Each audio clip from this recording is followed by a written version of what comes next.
Hello everyone, आज हमें करना है अर्थमेटिक प्रोग्रेशन। और अर्थमेटिक प्रोग्रेशन को हम शॉर्ट में एपी बोलते हैं। और जो अर्थमेटिक प्रोग्रेशन है आपका चैप्टर 5 है। और आज हमें करना है एक्सरसाइज 5.1। तो आज हमें एपी जो अर्थमेटिक प्रोग्रेशन है इसका मैं इंट्रोडक्शन भी बताऊंगा आपको, और इंट्रोडक्शन के साथ साथ आपको एक्सरसाइज 5.1 भी करवाऊंगा। ठीक है, इतनी बातें।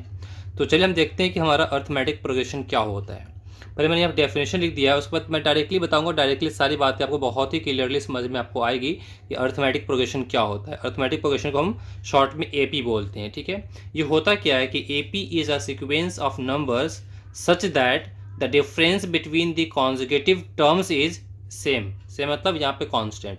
इसका मतलब क्या हुआ, आप इस बात को यहाँ से देखेंगे और यहाँ से समझेंगे। ठीक है ना। तो देखिए यहाँ पे क्या गिवन है, यहाँ पे कह रहा है कि AP is a sequence of numbers है such that the difference between, ये वर्ड याद रखना, the difference between the consecutive term is same। ठीक है, अब इसको समझेंगे। यहाँ पे मैं क्या बताने जा रहा हूँ, एपी क्या होता है। हमने एक सीक्वेंस यहाँ पे लिख दिया, एक सीक्वेंस हमारा है, एक पैटर्न पे हमारा है, ये 4 6 8 10 है। ठीक है ना।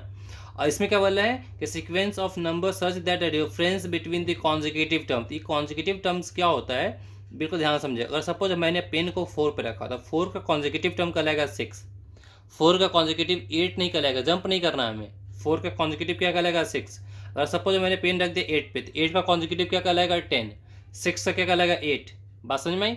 अगर 6 का मैं बोल दूँ 10 तो नहीं, 6 का कॉन्जिक्यूटिव टर्म क्या हमारा 8 है।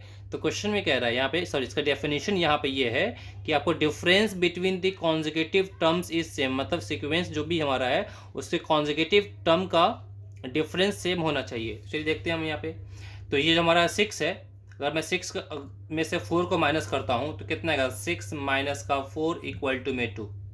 एपी का रूल ही ये होता है कि जो आपका जो बाद वाला टर्म है, बाद वाले टर्म से जस्ट पहले वाले टर्म को माइनस करना है, हर जगह चेक करना है। अगर 8 को 6 से माइनस करेंगे, 8 माइनस में अगर आप 6 करते हैं तो भी वैल्यू कितनी आएगी 2। समझ में बात आपको आ रही है। सेम यहाँ पे देखें, अगर आपको 10 8 से माइनस करेंगे तो 10 माइनस में 8 वैल्यू कितनी आएगी 2। तो यहाँ भी 2 है, यहाँ भी 2 है, यहाँ भी 2 है ना। तो कॉन्जिक्यूटिव टर्म का जो हमारा डिफरेंस है, difference between the consecutive terms क्या आ रहा है, सेम, मतलब कांस्टेंट, एक ही वैल्यू आ रही है 2 2 2। तो ऐसे सीक्वेंस को हम क्या बोलते हैं, एपी बोलते हैं। ठीक है, इतनी बातें। और जो ये 2 जो है ना, इस 2 को हम बोलते हैं कॉमन डिफरेंस। क्या बोलते हैं इसे, कॉमन डिफरेंस कहते हैं, जिसको हम डिनोट करते हैं स्मॉल डी से। तो यहाँ पे जो स्मॉल डी कॉमन डिफरेंस है वो क्या हमारा 2 है। तो जिस सीरीज में, जिस सीक्वेंस में अगर हमारा कॉमन डिफरेंस सेम होता है, कांस्टेंट होता है, वैसे सीक्वेंस को हम क्या बोलते हैं, एपी बोलते हैं। बस सिंपल सा ये डेफिनेशन, इतनी बात याद रखिए। ठीक है, इससे बाहर की बातें नहीं करनी है। ठीक है, इसमें देखेंगे अब क्या ये वाला जो हमारा सीक्वेंस है, क्या ये हमारा एपी है, तो चेक कर लेते हैं। अगर मैं बात तो बाद वाले से पहले वाले को माइनस करें, 15 में से अगर 10 को माइनस करेंगे तो आपका यहाँ पर डी कितना आएगा, 15 में से 10 को माइनस किया तो 5, इसको इससे माइनस करने पे भी कितना हो रहा है 5, और यहाँ भी 25 में से 20 को माइनस करेंगे तो भी 5। तो हमने देखा कि कॉमन डिफरेंस हमारा क्या है, सेम है, इक्वल है। ठीक है, तो ये जो सीक्वेंस हमारा क्या है, एपी है, ये हमारा क्या है, एपी है। ठीक है, इतनी बातें। अब एक ऐसा देखते एग्जाम्पल, पहले यहाँ पे देखिए, मैं यहाँ बताने जा रहा हूँ आपको। ठीक है ना। सपोज हमने एक यहाँ पे ले लिया 2, यहाँ ले लिया 6, ये ले लिया 7, ठीक, फिर ले लिया 9, ठीक है ना, फिर हमने यहाँ ले लिया सपोज 15। अब हमें चेक करना है क्या ये सीक्वेंस जो हमारा है एपी है। तो हमने कहा बाद वाले, जस्ट बाद वाले से पहले वाले को माइनस करना होता है। तो अगर मैं यहाँ डी देखूँ, 6 में से 2 को माइनस करेंगे तो 4 होगा। ये डी यहाँ पे 7 को 6 से माइनस करने में कितना आएगा 1, यहाँ माइनस किया तो डी यहाँ कितना आ गया 2, यहाँ माइनस करने में डी की वैल्यू कितनी आएगी, 15 से 9 को माइनस किया 6, है ना। बात समझ में आई। तो कॉमन डिफरेंस हमारा इक्वल है ही नहीं है। मतलब कहीं एक जगह भी दिख गया कि आपका कॉमन डिफरेंस इक्वल नहीं है, तो यहाँ आप क्या लिखेंगे, common difference are not equal, not equal. ठीक है ना, या सेम लिख दीजिए या कांस्टेंट लिख दीजिए, बात एक ही है ना। Therefore it is not AP, ये हमारा एपी नहीं है। एपी होने का कंडीशन ही है कि हमारा कॉमन डिफरेंस कॉन्जिक्यूटिव टर्म का क्या होना चाहिए, सेम होना चाहिए। ठीक है ना। इसमें कोई परेशानी, आई होप इसमें कोई परेशानी नहीं होगी। ठीक है ना, यहाँ देखिए साफ साफ दिख रहा है आपको, क्लियर थी बातें। अब इसको चेक करते हैं क्या ये हमारा एपी है। तो देखेंगे यहाँ पे, इसको इससे माइनस करेंगे, कॉन्जिक्यूटिव टर्म का डिफरेंस यहाँ भी 3 है, यहाँ भी क्या हमारा 3 है, यहाँ भी हमारा क्या 3 है। यस, ये हमारा एपी है, ये हमारा क्या है, एपी है। बात समझ में आ गई। अब एक बात ध्यान समझेंगे, क्या समझना है आपको कि जो ये हमारा एपी है ना, एपी में जो सबसे पहला ये जो है ना, ये सबको हम टर्म्स बोलते हैं, ये टर्म है, ये 12 एक टर्म है, 15 एक टर्म है, ठीक है ना। तो जितने भी टर्म्स गिवन है इसमें सबसे जो पहला टर्म होता है उसको हम बोलते हैं फर्स्ट टर्म। ये सब कुछ कुछ छोटी छोटी बातें हैं जो आपको याद रखनी है, ठीक है ना। तो ये हमारा फर्स्ट टर्म इसमें क्या है, फर्स्ट टर्म, जिसको हम स्मॉल लेटर स्मॉल ए से, है ना, स्मॉल ए से रिप्रेजेंट करते हैं। तो फर्स्ट टर्म हमारा यहाँ पे क्या है, 12 है, ठीक है। जो डिफरेंस आता है, डिफरेंस कॉन्जिक्यूटिव डिफरेंस जो आता है उसको कहते हैं कॉमन डिफरेंस। क्या बोलते हैं यहाँ पे इसको, कॉमन डिफरेंस बोलते हैं, ठीक है ना। और कॉमन डिफरेंस को हम लोग रिप्रेजेंट करते हैं स्मॉल डी से। तो इस वाले केस में हमारा कॉमन डिफरेंस कितना है, 3 है, ठीक है। इतनी बातें। अब यहाँ पे आते हैं, यहाँ पे कॉमन डिफरेंस डी कितना है, 2। तो फर्स्ट टर्म हमारा क्या है, ए हमारा यहाँ पे 4 है, क्लियर की बात है। इस वाले में कॉमन डिफरेंस हमारा 5 है, तो फर्स्ट टर्म हमारा क्या है, 10 है, ए हमारा यहाँ पे क्या है, ए इज 10 हेयर, ओके। समझ में बात आपको आ गई। अगर ए पी है तो फर्स्ट टर्म क्या होता है, कॉमन डिफरेंस क्या होता है, आई होप समझ में आपको आ गया है, ठीक है ना। अब बात यहाँ पे आती है, एक बात मैं यहाँ पे लिख रहा हूँ, बहुत इंपॉर्टेंट चीज़ है, ठीक है ना। पहले मैं इसका इंट्रोडक्शन अभी दे रहा हूँ आपको, इंट्रोडक्शन आपको समझ में आ जाएगा, उसके बाद फिर मैं अभी आपको एक्सरसाइज 5.1 करवाऊंगा, ठीक है। जैसे मैं यहाँ मान लेता हूँ, मैंने जो यहाँ पे लिया है एग्जांपल लेता हूँ, ये हमारा 4, 6, 8, 10 ये हमारा क्या है, एक एपी है। अभी हमने चेक कर लिया एपी है, ठीक है। इतनी बात है। इसमें एक खासियत देखिए कि ये एपी जो हमारा किस फॉर्म में ये एपी है। फर्स्ट टर्म हमारा क्या 4 है, ठीक है 4 है। अब बताएं 4, 6, 8, 10 में हमारा फर्स्ट टर्म ए कितना है, ए हमारा है 4, ठीक है। कॉमन डिफरेंस डी कितना है, हमने देखा डी, इसका जो हमारा डिफरेंस है 2 का डिफरेंस है, तो कॉमन डिफरेंस हमारा कितना हो गया, 2 हो गया, ठीक है ना। एक बात देखिए यहाँ पे, ये हमारा फर्स्ट टर्म हमारा 4 हो गया, सेकेंड टर्म जो हमारा 6 कैसे आया, जब आपने पहले वाले टर्म में, ठीक है ना, कॉमन डिफरेंस को ऐड किया। देखिए 4 + 6 कितना होगा, सॉरी 4 + 2 कितना आएगा, 6 आएगा, ठीक है। इतनी बातें। अगला वाला टर्म कैसे आया, बिल्कुल ध्यान से देखेंगे। अगला वाला टर्म कैसा आया, जो आपका फर्स्ट वाला टर्म है ना, ठीक है ना, उसमें आपने क्या किया, कॉमन डिफरेंस को 2 बार ऐड किया, 2 + 2, ठीक है। देखिए 4, 2 + 2 कितना आएगा, 8 है ना, 4 + 2 6, 6 + 2 कितना आएगा, 8।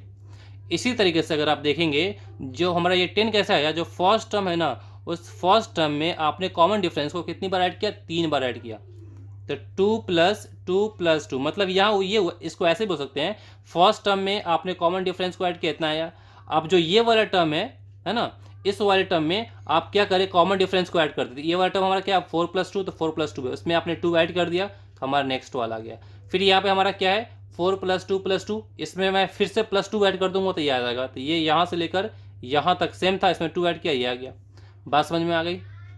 ये बताने का मकसद क्या अभी समझ में आपको आएगा, ठीक है ना। अभी हमारा फर्स्ट टर्म क्या हमारा 4 है, फिर ठीक है।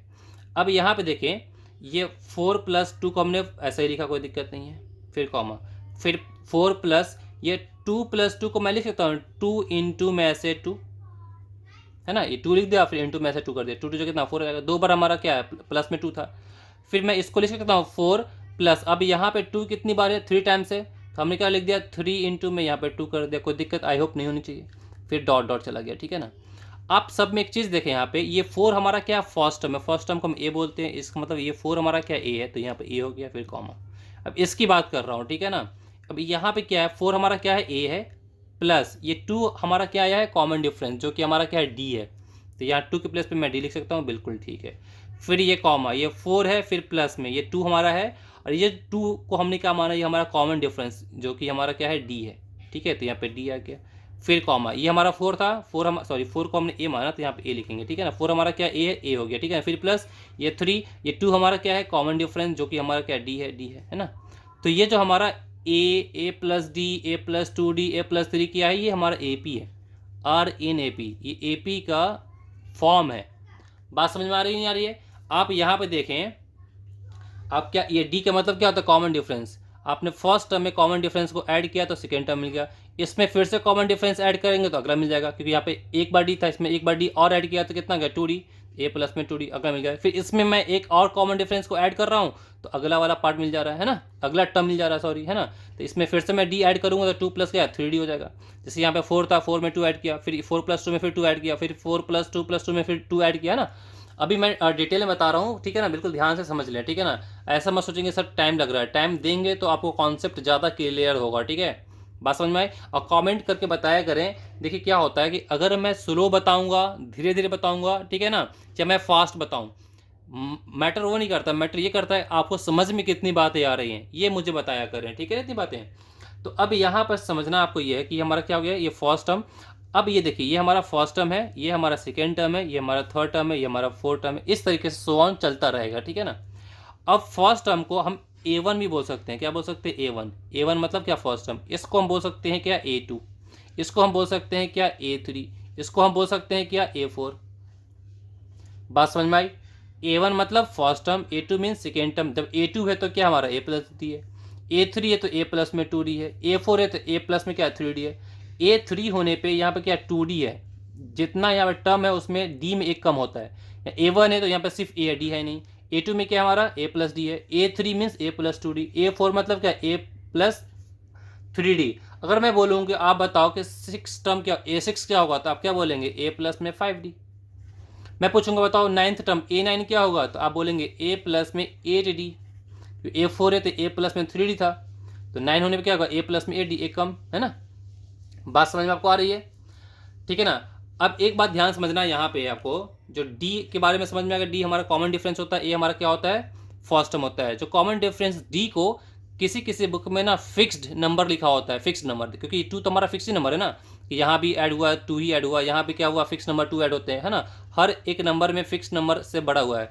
या 4 में से 2 फिक्स नंबर ऐड किया तो 6 आया, 6 में एक फिक्स नंबर 2 को ऐड किया तो 8 आया, 8 में एक फिक्स नंबर को ऐड किया तो 10 आया, ठीक है ना।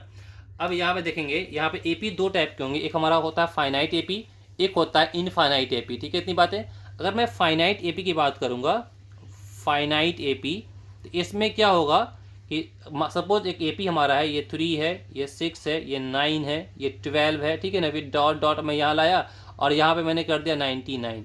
तो क्या हमारा स्टार्टिंग भी पता है और इसका एंड भी पता है, इसे कहते हैं, है ना, ये हमारा एंड टर्म है। ये हमारा क्या है? फाइनाइट एपी हो गया। इनफाइनाइट में क्या होगा? इनफाइनाइट जो हमारा एपी होता है, वो इनफाइनाइट एपी, सपोज मैंने यहाँ लिख दिया 3, 6, 9, 12 डॉट डॉट डॉट छोड़ दिया। अब इसका एंड टर्म क्या हमें नहीं पता। बात समझ में आपको आ रही कि नहीं आ रही है? समझ में आ रही है ना। तो अब यहाँ देखिए, एंड इसे हम बोलते हैं इनफाइनाइट टर्म। अब यहाँ पे देखें, जैसे कि हमने यहाँ पे आपको एग्जांपल दिया था कि A था, A प्लस डी था, A प्लस 2D था, A प्लस में 3D था, तो इसका एंड का टर्म क्या आएगा? तो एंड के जो टर्म होता है ना, उस टर्म को हम बोलते हैं एन, मतलब उसको हम ऐसे बोलते हैं, उसको लिखते हैं हम A plus n minus 1D, A plus n minus 1D, ठीक है ना। इसके बारे में मैं और डिटेल कर कर आपको बताऊंगा आने वाले एक्सरसाइज 5.2 में, ठीक है ना, इतनी बातें। अभी यहाँ पे इतना इसका इम्पॉर्टेंट नहीं है, इसीलिए मैं यहाँ पे भी इतना नहीं बता रहा हूँ, ठीक है ना, 5.1 के लिए, ठीक है। बेसिकली इतनी बात याद रखें कि हमारा जो लास्ट टर्म है, लास्ट टर्म क्या होता है? A प्लस, क्योंकि यहाँ पर A plus D, A plus 2D, A plus 3D, फिर A plus 4D, A plus 5D, कहाँ तक जाएगा? तो A plus n minus 1D तक, ठीक है ना। और इससे हम कहते हैं लास्ट टर्म, जिसको हम क्या बोलते हैं? एन बोलते हैं। एन को हम क्या बोलते हैं? लास्ट टर्म, डिनोट इससे करते हैं, ठीक है, इतनी बातें। तो आप पहले इतनी बात को नोट कर लें, इससे नोट डाउन कर लें, इसके बाद मैं फिर अभी आपको आगे बता रहा हूँ, ठीक है। एक्सरसाइज 5.1 देखते हैं। एक्सरसाइज 5.1 में क्या गिवन है, केयरफुली पढ़ते हैं। In which of the following situations does the list of numbers involved make an arithmetic progression and why. ठीक है, क्वेश्चन फर्स्ट में 4 पार्ट गिवन है। क्वेश्चन पूछ रहा है आपको कि जो भी आपको उसमें गिवन है 4 पार्ट, आपको बताना है कि उसमें कौन सा अर्थमेटिक प्रोग्रेशन है और क्यों है, ठीक है ना। आपको पता है अर्थमेटिक प्रोग्रेशन को शॉर्ट में हम एपी बोलते हैं। तो फर्स्ट का फर्स्ट पार्ट देखते हैं। ये जो 4 पार्ट है, चारों पार्ट मोस्ट इंपॉर्टेंट है, बहुत ध्यान से देखेंगे, ठीक है। फर्स्ट वाले में क्या गिवन है? The taxi fare after each kilometre, taxi fare after each kilometre, है ना। When the fair is ₹15 for the first kilometre, ठीक है, and ₹8 for each kilometre additional kilometre. Question कह रहा है कि आपको एक टैक्सी फेयर है, ठीक है, नहीं, आपको फर्स्ट किलोमीटर के लिए वो चार्ज करता है ₹15, उसके बाद ईच एडिशनल किलोमीटर पे आपको ₹8 आपको देना पड़ रहा है। तो आपको बताना है कि जो सिचुएशन ये जो दिया गया हुआ है, ये एपी है या नहीं है। आपको मैं समझाता हूँ, ठीक है ना। सपोज आपने क्या किया कि आप अभी यहाँ ए पे हो और आपको कहाँ जाना है? बी पे जाना है, ठीक है ना। आपको कहाँ पे जाना है? बी पे जाना है, ठीक है, इतनी बातें। अब यहाँ से यहाँ जाने में, ठीक है ना, मान लेते ये हमारा क्या, ये फर्स्ट किलोमीटर है, ठीक है। इसके बाद ये किलोमीटर है ना, हम देखा क्या है, 1 2 3 4 5, यहाँ 5 किलोमीटर हो गया। ये 1 किलोमीटर 2 किलोमीटर है ना, ये यहाँ से यहाँ 1 किलोमीटर भी है, 2 किलोमीटर के लिए है, ये 3 के लिए है, ये 4 के लिए है, हमारा ये 5 के लिए, ठीक है ना। तो क्वेश्चन कह रहा है जो हमारा फर्स्ट किलोमीटर है ना, फर्स्ट किलोमीटर के लिए चार्ज कर रहा है कितना, ₹15 है ना। फर्स्ट किलोमीटर का चार्ज ₹15 ही कर रहा है, ठीक है ना। उसके बाद कह रहा है इसके बाद ईच एडिशनल किलोमीटर पे, हर एक किलोमीटर पे वो ₹8 लेगा। इसके लिए भी ₹8 लेगा, यहाँ भी जाएंगे तो इसके लिए भी ₹8 लेगा, यहाँ जाएंगे इसके लिए भी ₹8, मतलब ₹8 हमारा एडिशनल लेगा। ₹8 इस सब पे क्या लेगा, एडिशनल लेगा, ठीक है ना। तो अब मुझे बताएं कि फर्स्ट किलोमीटर के लिए हमारा कितना 15 है, तो सेकेंड किलोमीटर मतलब सेकेंड किलोमीटर क्या है, यहाँ से यहाँ हमारा क्या होगा सेकेंड किलोमीटर, तो सेकेंड किलोमीटर का चार्ज कितना आएगा, 15 + 8 कितना हो जाएगा, 23। बात समझ में आपको आ रही कि नहीं आ रही है। फिर उसके बाद ये थर्ड किलोमीटर, मतलब यहाँ से 1 किलोमीटर के लिए हमारा 8 है, ठीक है कि नहीं। तो फिर यहाँ से यहाँ 3 किलोमीटर के लिए कितना हो जाएगा, ठीक है ना। फर्स्ट के लिए 15 + 8 + 8 तो कितना हो जाएगा कि आपको यहाँ पे फिर 31 हो जाएगा। तो आप देखिए एपी है ना कि 15 है, इसमें आप 8 ऐड किए तो 23, फिर इसमें 8 ऐड किए तो कितना 31। फिर आप क्या करेंगे, अगले के लिए जाएंगे तो फिर 31 में 8 को ऐड कर देंगे, कितना का 39। इस तरीके से सोन चलता रहेगा। ये आपको समझ में बात आ रही है, ठीक है ना। तो अब यहाँ पे हमने देखा कि हमारा taxi fare for first kilometre ₹15 है, तो taxi fare for second kilometre कितना है, 15 + 8 23। Taxi fare for third kilometre कितना है, 20। जो प्रीवियस वाला है उसमें हमने क्या किया, 8 ऐड कर दिया, कितना 31 हो गया, ठीक है ना, एंड सो ऑन। देयरफॉर जो हमारा सीरीज बनेगा, जो सीक्वेंस बनेगा 15 23 31, क्लियरली हमें देखने पे लग गया है इसका कॉमन डिफरेंस हमारा यहाँ पे क्या है, इसका कॉमन डिफरेंस 8 है। हर जगह हमारा कॉमन डिफरेंस सेम आ रहा है, 8 है, ठीक है कि नहीं। क्लियरली 15 23 31 फॉर्म एन एपी, हमारा क्या कर रहा है, एपी फॉर्म कर रहा है, ठीक है ना। हमने लैंग्वेज लिख दिया, because every term is 8 more than the preceding term, मतलब हर एक टर्म जो है, आगे वाला टर्म जो है पीछे वाले टर्म से 8 ज़्यादा है, 8 ज़्यादा है। ये टर्म पहले वाले से 15 ज़्यादा है, सॉरी 8 ज़्यादा है। ये टर्म पहले वाले से 8 ज़्यादा है, मतलब क्या कॉमन डिफरेंस हमारा यहाँ पे क्या है, कॉमन डिफरेंस हमारा 8 है, और वो हमारा क्या है, सेम है। सेम होने की वजह से ये हमारा क्या एपी फॉर्म कर रहा है, ठीक है ना। बात समझ में आ गई, यस ये हमारा एपी है, ठीक है। इसके बाद हम फर्स्ट का सेकेंड पार्ट देखते हैं, आप इसे नोट डाउन कर लें। फर्स्ट का सेकेंड पार्ट देखते हैं, मोस्ट इंपॉर्टेंट है। फर्स्ट का जो सेकेंड पार्ट है उसमें क्या लिखा हुआ है आपको, the amount of air present in cylinder when a vacuum pump removes 1/4 of the air remaining in the cylinder at a time. अब इसको ध्यान से समझेंगे। क्वेश्चन कह रहा है कि आपका सिलेंडर में जो भी अमाउंट ऑफ एयर प्रेजेंट है उसमें से जो वैक्यूम जो है ना 1/4 एयर को जो सिलेंडर के अंदर प्रेजेंट एट ए टाइम उसमें से क्या कर रही है, रिमूव कर दे रही है। तो बताना कि ये जो सिचुएशन है ये आपका अर्थमेटिक प्रोग्रेशन है या नहीं है, ठीक है ना। तो हमने मान लिया कि let the initial volume of air in cylinder be x litre. हमने मान लिया कि कितना लीटर है, इसके अंदर x लीटर है। ये हमारा एक सिलेंडर बनाया हमने, और हमने मान लिया कि इसके अंदर में x लीटर हमारा क्या एयर है। तो कंडीशंस को बहुत ध्यान से समझेंगे, ठीक है ना। हमें क्या फॉर्म करना है, हमें बताना है कि हमारा एपी है या नहीं है। तो सबसे पहला बात यह है कि यह सिलेंडर के अंदर में इनिशियली जो हमारा एयर प्रेजेंट है वो कितना x लीटर है, तो ये हमारा क्या हो गया, x हो गया, ठीक है ना। अब कंडीशन क्या कह रहा है, जितना भी इसमें प्रेजेंट है ना इसमें से 1/4 निकाल देना है। इसमें से क्या करना है, 1/4 हट निकालना है। तो अभी हमारा इसमें एयर प्रेजेंट कितना है, x है। अगर मैं इसमें से 1/4 हटाऊंगा तो क्या आएगा, 1/4 ऑफ x, जो एयर प्रेजेंट है वो, तो कितना आएगा 1/4 ऑफ x। इसको सॉल्व करेंगे तो कितना आएगा 4x माइनस में x अपॉन में 4, तो कितना आ गया 3x/4। मतलब इसके अंदर जो हमारा एयर प्रेजेंट था, अब इस वाले मतलब समझा रहा हूँ, अब सिलेंडर हमारा 1/4 मतलब x लीटर था, x लीटर में से आपने 1/4 एयर हटा दिया, तो अब जो एयर आपका बचा, हम यहाँ बता रहे कि एयर कितना बचा, वो एयर बचा आपका 3x/4, इतना आपका एयर बचा। अब रिमेनिंग एयर आपका इसमें कितना है, 3x/4 है। तो क्वेश्चन क्या कर रहा है कि जो आपका रिमेनिंग एयर है उसमें से 1/4 निकालना है। तो अब हमारा रिमेनिंग एयर कितना है, 3x/4 है। अगर मैं इसमें से भी क्या करूं, 1/4 निकालूंगा, तो अब हमारे पास एयर कितना है, 3x/4 है। तो ये 3x/4 हमारा एयर है, इसमें से हमें क्या निकालना है, मतलब माइनस रिमूव करना है 1/4 क्या, जो हमारा एयर यहाँ पे रिमेनिंग है। तो पहले तो हमारा x था, तो x में से हमने माइनस कर दिया 1/4, तो इतना गया। अब हमारे पास एयर कितना है, 3x/4 है। इसमें से 1/4 माइनस करेंगे तो 1/4 ऑफ क्या आएगा, 3x/4, ठीक है। इतनी बातें, ये 3x/4 हो गया, माइनस में कितना, ये 3x बाई कितना क्या 16, एलसीएम लेंगे तो 16 आएगा। यहाँ पे कितना आएगा 12x माइनस में क्या 3x, तो ये कितना हो गया 9x/16 है ना, 9x/16 हो गया। मतलब अब इस वाले सिलेंडर के अंदर जो हमारा एयर है वो एयर कितना है, वो एयर है आपका 9x/16, ठीक है ना। तो एक टर्म हमारा क्या, फर्स्ट में पहले x था, सेकेंड टर्म में हमारा ये आ गया, थर्ड टर्म में ये आ गया, सो ऑन चलता रहेगा, ठीक है ना। तो हमने देखा कि जो हमारा यहाँ टर्म बन रहा है, जो फर्स्ट टर्म हमारा जो सीक्वेंस, जो सीरीज बोल दो या सीक्वेंस बोल दो, सीरीज जो हमारा बना वो पहले x था, x के बाद हमारा क्या हुआ 3x/4, फिर हमारा क्या ये 9x/16 है, ये सोन चलता चला जाएगा, ठीक है। अब देखना है कि ये हमारा एपी है या नहीं है, उसके लिए हमने बताया आपको रूल क्या होता है कि हमें कॉमन डिफरेंस चेक करना है। कॉमन डिफरेंस अगर हर प्लेस पे इक्वल है तो एपी होगा, कॉमन डिफरेंस इक्वल नहीं है तो एपी नहीं होगा। तो हम पहले इसका कॉमन डिफरेंस निकालेंगे। तो डिफरेंस निकालने के रूल हमने क्या बताया कि बाद वाले से पहले वाले को माइनस करना है।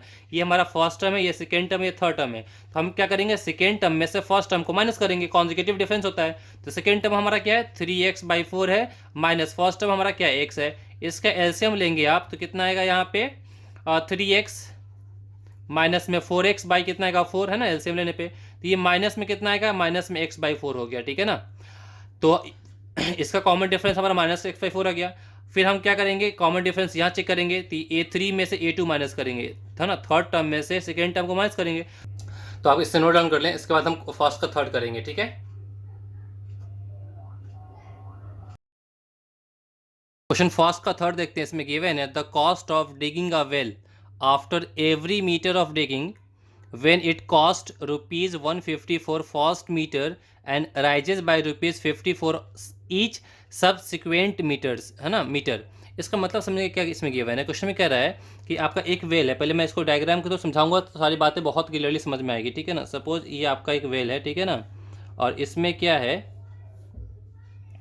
कि जो जब इसे आप डिग करना शुरू करें, खोदना शुरू कर रहे हैं, तो फर्स्ट मीटर जो है, जब आप खोदना शुरू कर रहे हैं तो फर्स्ट मीटर का जो चार्ज है ना वो कितना है, वो है आपका ₹150, 150, ठीक है। इतनी बातें। उसके बाद क्वेश्चन में आगे में देखेंगे क्या कह रहा है वहाँ पे कि आपको जो कॉस्ट है वो राइज कर रहा है by ₹50 for each subsequent metre, है ना। सब्सिक्वेंट मीटर का मतलब क्या हुआ कि जैसे कि ये हमारा फर्स्ट मीटर की बात हो गई, अगर मैं इसके बाद फिर आगे में 1 मीटर और करता हूँ, यहाँ से अगला 1 मीटर और लेता हूँ, तो फिर नेक्स्ट 1 मीटर के लिए जो फर्स्ट मीटर के लिए हमें 150 लगा है, अगर नेक्स्ट 1 मीटर करेंगे तो इसमें ₹50 ऐड कर जो चार्ज होगा उतना चार्ज हम अगला 1 मीटर के लिए लेंगे, ठीक है। तो फर्स्ट मीटर के लिए 150 है, तो इसके लिए 50 और ऐड करेंगे तो कितना आएगा ₹200 हो जाएगा, ठीक है ना। फिर नेक्स्ट मीटर, फिर अगला 1 मीटर के लिए अगर आप फिर से करेंगे तो फिर 250 में फिर 1 मीटर ऐड से ₹50 ऐड हो जाएगा, तो कितना आएगा 250। मतलब जितना भी यहाँ पर मीटर करेंगे ना तो सारे एक मीटर पे ₹50 आपका इंक्रीज करता रहेगा। पहले में था आपको 150 1 मीटर के लिए, अगला 1 मीटर के लिए क्या हुआ 150 में 50 ऐड कर दिया तो 200, फिर अगला 1 मीटर के लिए 2 में 50 ऐड किया 250, इस तरह यहाँ पे कितना आएगा ₹300 होगा।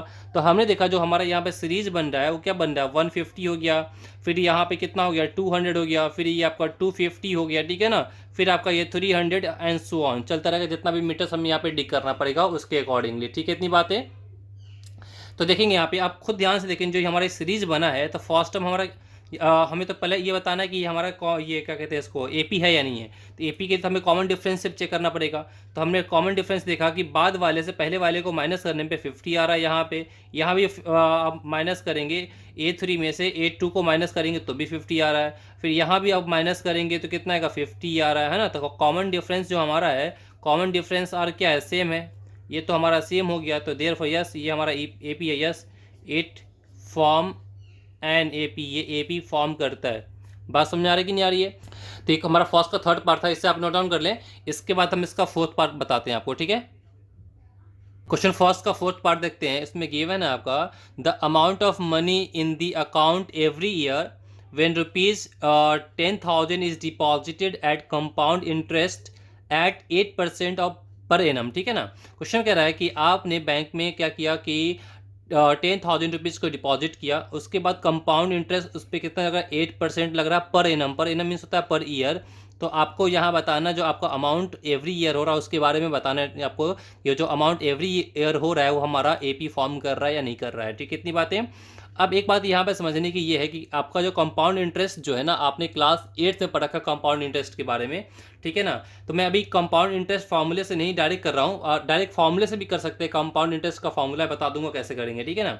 अब यहाँ पे अब ध्यान से देखेंगे, इसमें क्या लिखा हुआ है आपका कि प्रिंसिपल अमाउंट जो हमारा है वो कितना है, 10,000 है, ठीक है ना। तो मैंने लिखा अमाउंट आफ्टर फर्स्ट ईयर, ठीक है ना, आफ्टर फर्स्ट ईयर, पहले ईयर के बाद जो हमारा अमाउंट होगा। तो आप देखिए 8% हमें लगाना है। 8% क्या है, पर एनम हमें कंपाउंड इंटरेस्ट देनी है। तो हम 8% किस पे देंगे, तो हमारा इनिशियल अमाउंट कितना, 10,000। तो 10,000 का 8% हमारा अमाउंट कितना है, 10,000। 10,000 में जो हमारा रेट ऑफ इंटरेस्ट आएगा उसको ऐड कर देंगे, तो हमारा क्या निकल जाएगा, अमाउंट आफ्टर फर्स्ट ईयर। ये 800 तो आपका इंटरेस्ट हो गया है।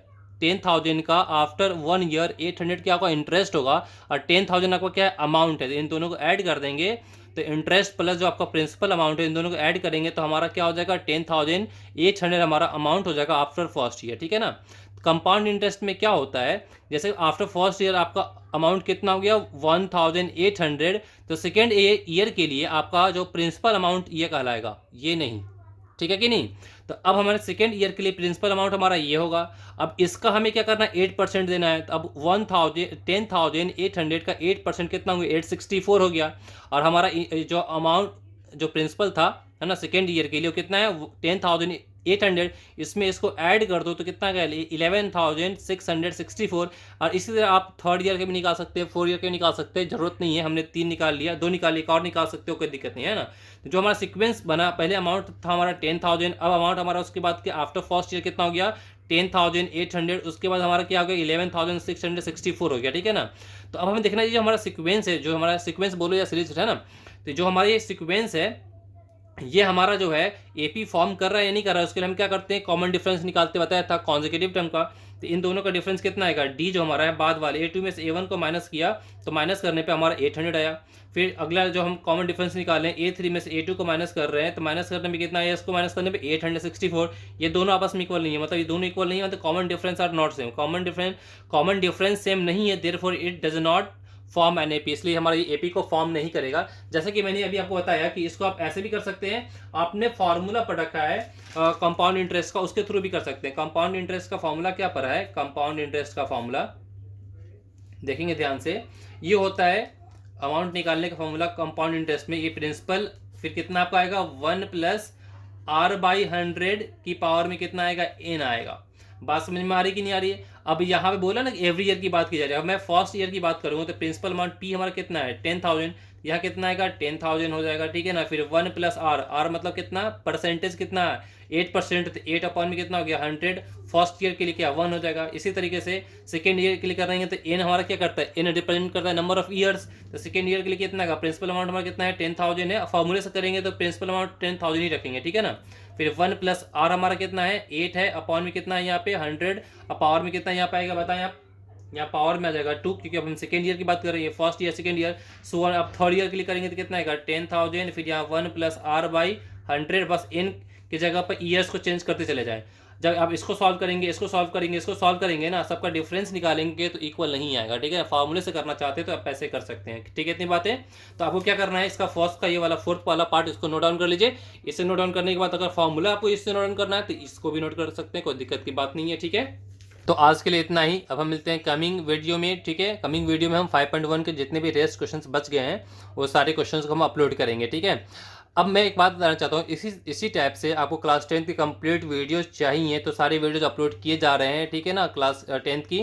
तो इसके लिए आपको क्या करना पड़ेगा, अगर चैनल पे न्यू है तो चैनल को सब्सक्राइब कर ले, बेल आइकन प्रेस कर ले, ठीक है। बेल आइकन प्रेस करने से फ़ायदा ये होगा, मैं जो भी वीडियो अपलोड करूँगा उसकी डायरेक्ट नोटिफिकेशन आप तक पहुँचती रहेंगी, ठीक है। और आपको वीडियो कैसी लगी है आप मुझे कॉमेंट करके बताएंगे। All the very best, bye, good luck, take care.